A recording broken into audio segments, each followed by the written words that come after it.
Go. I reported to Virginia for my for the presidency that I had been given in 1970, July 1, I think was the reporting date. And the district that I was president of had two campuses, and they had been identified. So I didn't have to get involved in the politics of locating a campus site, and that was that's always a difficult situation. So we were in the midst of planning the campuses themselves, and I had 13 board members, and they each represented a county. Well, one of the board members, who was from Gloucester County, felt like the president should live in Gloucester County, and it was the most populous county, and the Speaker of the House in Virginia was from that county, and a very powerful political figure. And the board member was a member of that Speaker's party, so it was kind of a thorn on my side initially.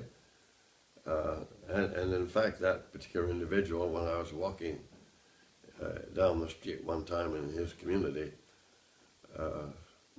strode up to me and said, "Dr. Upton, I want you to know that I'm going to do everything I can to get you out of that office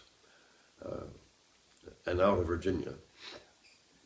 Well, I didn't know what to say. I didn't say much of anything.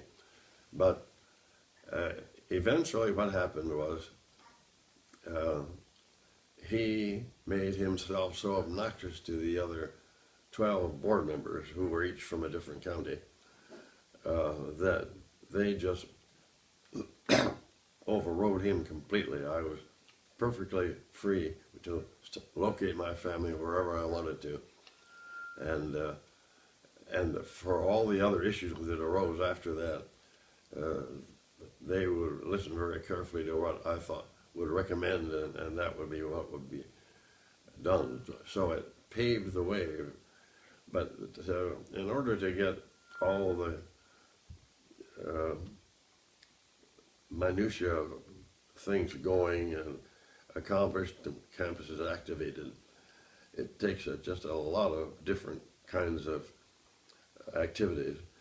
And there were, in my case, I was so extremely fortunate to have really good board members like Dick Golden and Tommy Marshall and Bobby Lehman, Eldon Christopher and others,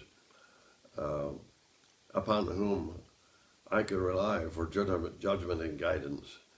And then we had wonderful people in the college. So it became a very rewarding situation early on because of the people around me.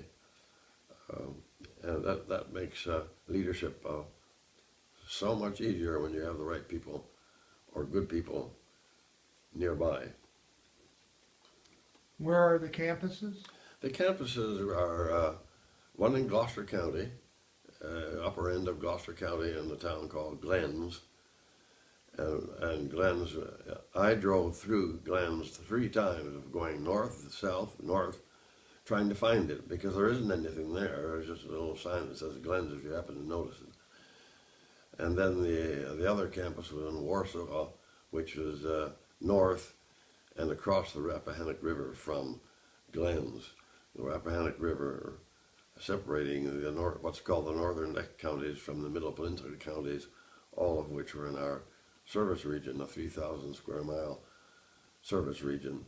And the principle behind the college system in Virginia was that there should be a community college campus within commuting distance of every citizen. Well, that was a huge area, and so we needed 2 campuses to meet that. But a very rural area, so you didn't have a very big population with either campus, actually. How many miles between the two campuses? Well, I've forgotten, but I think it's about 35 miles.